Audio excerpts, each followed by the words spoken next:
December ತಿಂಗಳಿಗೆ ಕಾಲಿಟ್ಟಿದ್ದೇವೆ. ದೂರದಲ್ಲಿ ಎಲ್ಲೋ ನೂತನ ದೇವ ನೂತನ ಎಂಬ ಮಧುರ ಗೀತೆ ಕಿವಿಗೆ ಕೇಳಿ ಬರುತ್ತಿದೆ. ಮನೆಗಳಲ್ಲಿ ಸಿಹಿ ತಿನಿಸುಗಳ ತಯಾರಿ ಭರದಿಂದ ಸಾಗುತ್ತಿದೆ. ಎಲ್ಲರಿಗೂ ನಮಸ್ಕಾರ. ಹೌದು ಪ್ರಿಯರೇ, ಕ್ರಿಸ್ಮಸ್ ಇನ್ನೇನು ಕೆಲವೇ ದಿನಗಳಲ್ಲಿ ಬರಲಿದೆ. ಕ್ರಿಸ್ಮಸ್ ಎಂದಾಕ್ಷಣ ಅದು ಕ್ರೈಸ್ತರ ಹಬ್ಬ, ಅದಕ್ಕೂ ನಮಗೂ ಯಾವುದೇ ಸಂಬಂಧವಿಲ್ಲ ಎಂಬ ಭಾವನೆ ನಮ್ಮ ಮನಸ್ಸಿನಲ್ಲಿ ಖಡಖಂಡಿತವಾಗಿ ಮೂಡುತ್ತದೆ. ಆದ್ಮೇಲೆ ಕ್ರಿಸ್ಮಸ್ ಹಬ್ಬ ಕ್ರೈಸ್ತರ ಹಬ್ಬವಾದರೂ ಸಹ ಅದು ಅವರಿಗೆ ಮಾತ್ರ ಸೀಮಿತವಾಗಿಲ್ಲ. ಎಲ್ಲ ಧರ್ಮದವರು ಸೇರಿ ಆಚರಿಸಬಹುದಾದಂತಹ ಒಂದು ಹಬ್ಬವಾಗಿದೆ.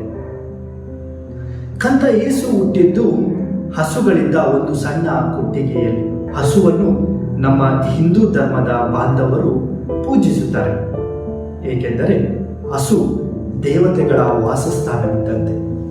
ಕಂದ ಯೇಸುವನ್ನು ನೋಡಲು ಬಂದವರಿಗೆ ದಾರಿಯನ್ನು ತೋರಿಸಿದ್ದು ಒಂದು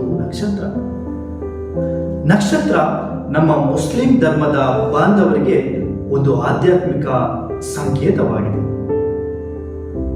ಕೊಟ್ಟಿಗೆಗೆ ಭೇಟಿ ನೀಡಲು ಬಂದವರಲ್ಲಿ ಬಡವರಾದ ಕುರುಬರು ಇದ್ದರು, ಶ್ರೀಮಂತರಾದ ಜ್ಯೋತಿಷಿಗಳು ಇದ್ದರು.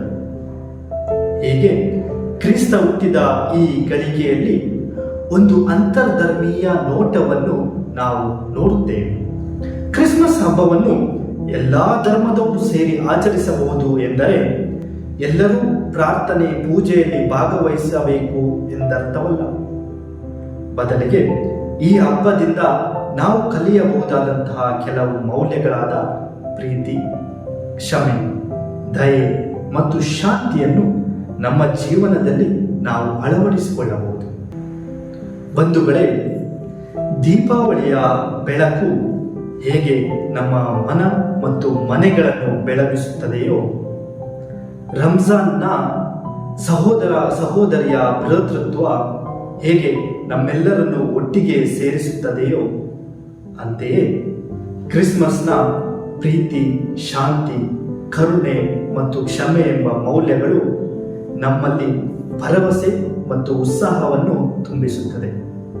ಆದ್ದರಿಂದ ಸರ್ವರು ಬನ್ನಿ, ಈ ಮೌಲ್ಯಗಳನ್ನು ನಮ್ಮಲ್ಲಿ ಬೆಳೆಸಿ ಪರರಲ್ಲಿ ಹಂಚಿ ಅಂತರ್ಧರ್ಮೀಯ ಕ್ರಿಸ್ಮಸ್ ಅನ್ನು ನಾವೆಲ್ಲರೂ ಸಂಭ್ರಮಿಸಿ ಆಚರಿಸೋಣ. ಎಲ್ಲರಿಗೂ ಕ್ರಿಸ್ಮಸ್ ಹಬ್ಬದ ಶುಭಾಶಯಗಳು.